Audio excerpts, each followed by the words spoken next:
आपण पाहत आहात नाशिक खबर न्यूज, जनतेचे हक्काचे व्यासपीठ। परिषद निवडणुकीत नाट्यमय घडामोडी, गोकुळ गीते ठाम, चुरस वाढली।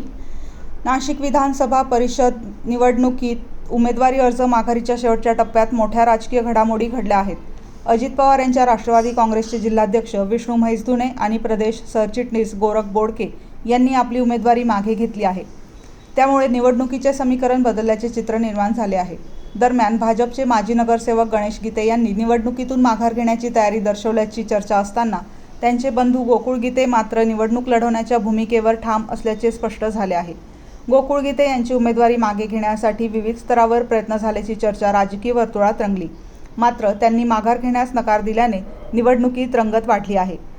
नाशिक विधान परिषद निवडणुकीत उमेदवारी माघारीच्या प्रक्रियेदरम्यान राजकीय हालचालींना वेग आला आहे।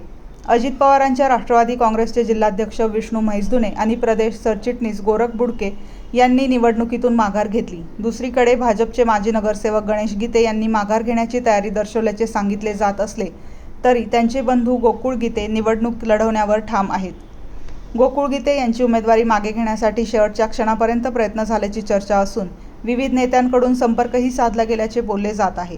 मात्र गीते यांनी कोणत्याही दबावाला बळी न पडता निवडणुकीच्या मैदानात राहण्याचा निर्णय कायम ठेवला आहे। त्यामुळे नाशिक विधान परिषद निवडणुकीत आता चुरशीची लढत पाहायला मिळणार असून राजकीय वातावरण चांगलेच तापले आहे। विधान परिषदेच्या निवडणुकीचा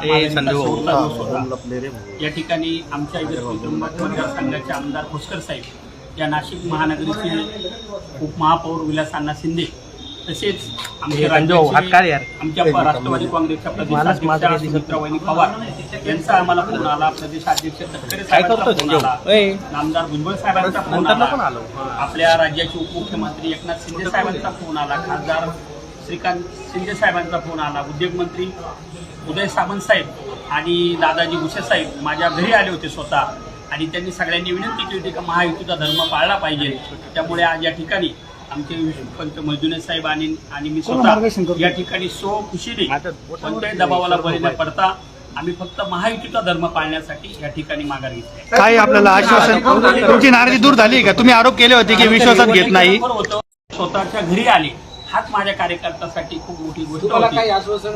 आम्हाला काही आश्वासने दिले, महायुतीमध्ये काम करताना भविष्यामध्ये काही विकास कामाचे तुम्हाला अडचणी आल्या तर आम्ही आमदार खोसकर साहेब तुम्हाला सहकार्य करू, एवढा शब्द दिला आणि या शब्दापोटी आम्ही मागे। तुम्ही सांगितलं होतं शिवसेनेला या ठिकाणाची जागाही देण्यात आलेली होती चर्चा अंती, परंतु आपण या ठिकाणी राष्ट्रवादीकडून या ठिकाणी अर्ज दाखल, वरिष्ठांची चर्चा चालू होत्या, फॉर्म भरला तोपर्यंत फायनल चर्चा नव्हती।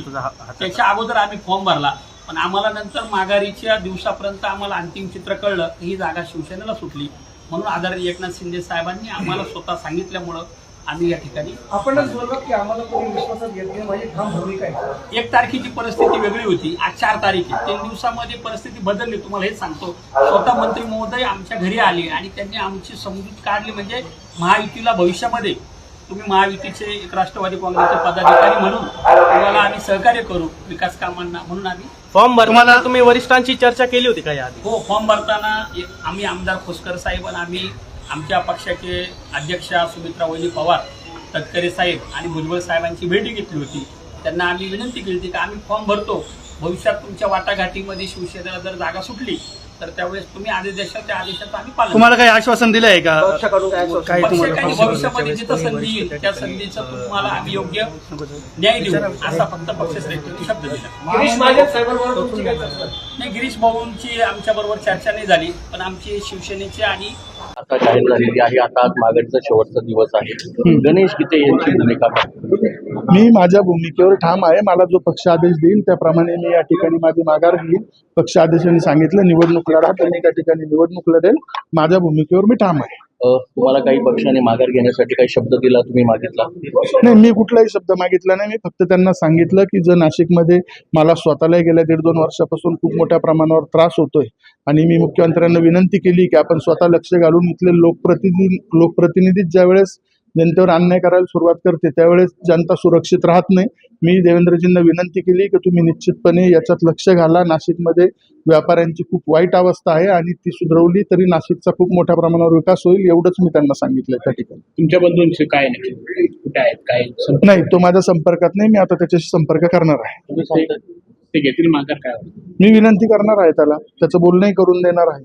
तुम्ही सांगता लोकप्रतिनिधी त्रास देतात, ब्लॅकमेल करतात, काय नक्की विषय आहे? खूप विषय आहे. मी ते तुम्हाला उद्या मी तुम्हाला निश्चितपणे सांगतो कसे कसे खोटे गुन्हे दाखल होता, काय काय होतं. आणि यात पोलीस डिपार्टमेंटचा कुठलाही दोष नाही, याच्यात लोकप्रतिनिधींचाच दोष आहे. लोकप्रतिनिधी खोट्या त्यांनी लोकच ठेवले की खोटे पेपर बनवायला आणि खोटे माणसं तिथं प्रोव्हाइड करायला. अशा स्थितीमध्ये शहराचा कधीच विकास होणार नाही. मैत्रीपूर्ण लढत असते तरी शिवसेनेचे जे विरोधक आहेत ते काही वेळेला असं म्हणतात, काल असे काही जणांशी बोलले की कोणी जरी आलं तरी आम्ही म्हणजे गणेश गीते बंधू माघार घेणार नाही. नाही, मी माघार घेणार आहे आणि मी निश्चितपणे सांगितले की मी पक्षाचा आदेश त्या ठिकाणी पाळेल. Okay, yes. शेवटचा दिवस आहे, गणेश गीते यांची भूमिका काय? मी माझ्या भूमिकेवर ठाम आहे. मला जो पक्ष आदेश देईल त्याप्रमाणे मी या ठिकाणी माझी माघार घेईन. पक्ष आदेशाने सांगितलं निवडणूक लढा तर मी त्या ठिकाणी निवडणूक लढेल.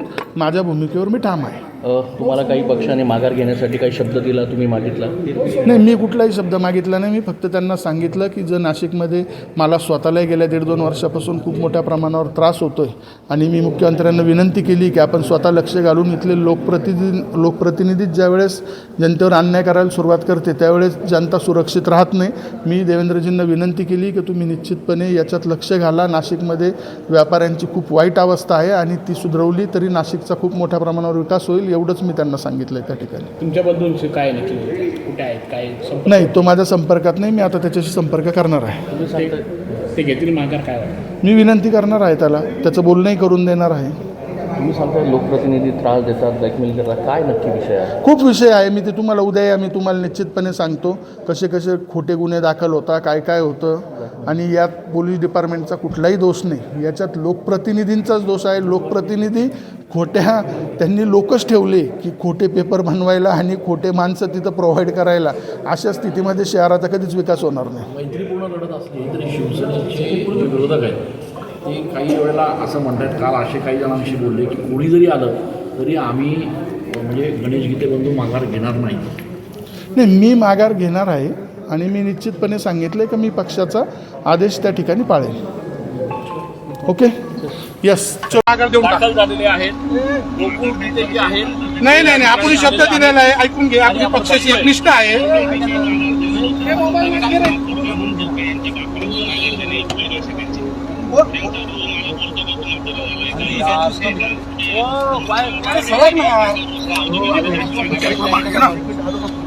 गोकुळ आपण ऐक ना, गोकुळ आपण फडणवीस साहेबांना आणि गिरीश भाऊंना शब्द दिले गणेश दादा माघार देत आहे. तुला माघार द्यायची आता? नाही नाही, आपल्याला माघार द्यायची आहे. नाही, आपण गिरीश भाऊंना वडिलांसारखं मानतो. अरे सर, तुला धमकी कोणी दिली? हो, पगारे सर.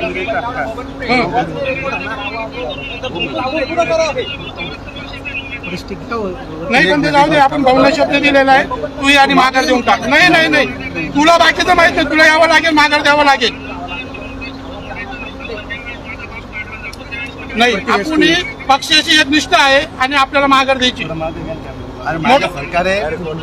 मी मोठा भाऊ म्हणून तुला रिक्वेस्ट करतोय, तू मूर्खपणा करू नको.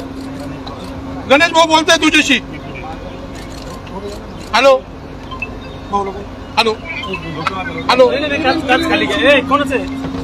कास नव्हे खाली गो बाहेरच गेला. बाहेर बोलू आपण मागे तिकडून बोलतात.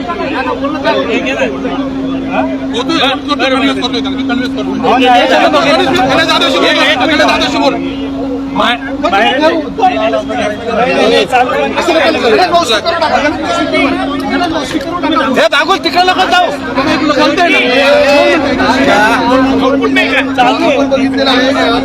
आम्ही शब्द देतो, तयार करतो. आम्ही पक्षाची एक निष्ठा आहे, मागे देतील. पक्षाने शिवाय नाळा करायचं नव्हतं. काल काहीतरी बोलल्या गेले, गोकुळ बोला कुठे काहीतरी बोलल्या गेले तिथे. त्यांचा बाप वगैरे काढला गेला, त्यांचा बाप बुवा त्यांचा बाप देऊन बाप दी मागा द्यायची जाऊन म्हणे त्याच्यामुळे गोकुळ भाऊ चिडलेले बाकी दुसरा काही विषय नाही. आणि गणेश भाऊचा काय विषय नाही. गणेश भाऊ ऐकून घ्या माझं काय म्हणणं गोकुळ भाऊ आजही तयार आहे. आम्ही पक्षाचे एकनिष्ठ आहे. आम्ही देवेंद्र भाऊने आम्हाला 2 शब्द दिला आम्ही माघार घेणार आणि गोकुळ भाऊला माघार घेण्याकरता आम्ही त्याला चिडतोय. जिथं असेल तिथं तो 5-10 मिनिटात पोहोचतोय. त्याला रिक्वेस्ट केलंय मी कार्यकर्त्यांची इच्छा आहे की त्यांनी निवडणूक लढावी.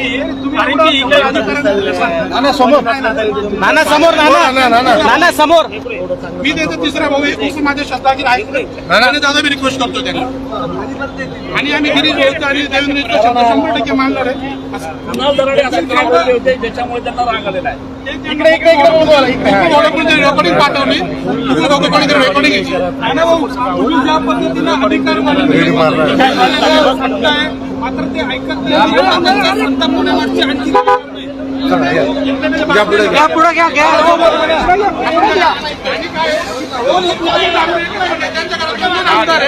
गोकुळची इच्छा आहे का मामा मागच्या वेळेस गणेश भाऊची टाळल्या गेली आज गोकुळ भाऊची इच्छा आहे तुमच्याकडे 2 आमदार आहे आमच्याकडे आमदार झाला पाहिजे.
आणि त्यांचं बोलणं झालं तर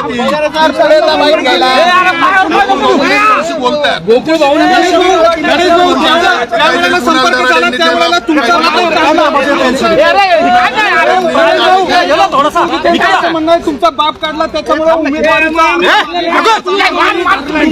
मत आहे. कुणाल दराडेंनी कालिका नगरसेवकाला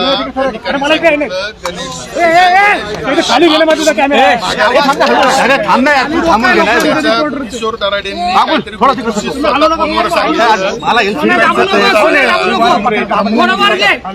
यामुळे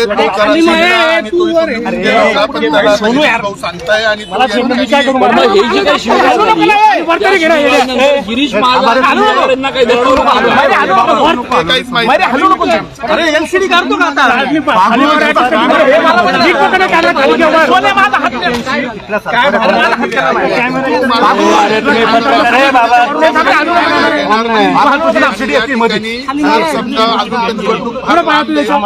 कालच माझा बाप काढत असतो भाऊ आणि ते बोलताय दोघं त्यांची भूमिका आपण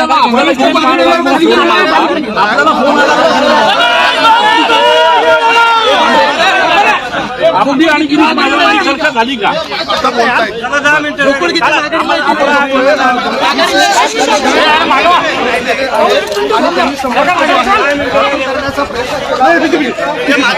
मागे लवकर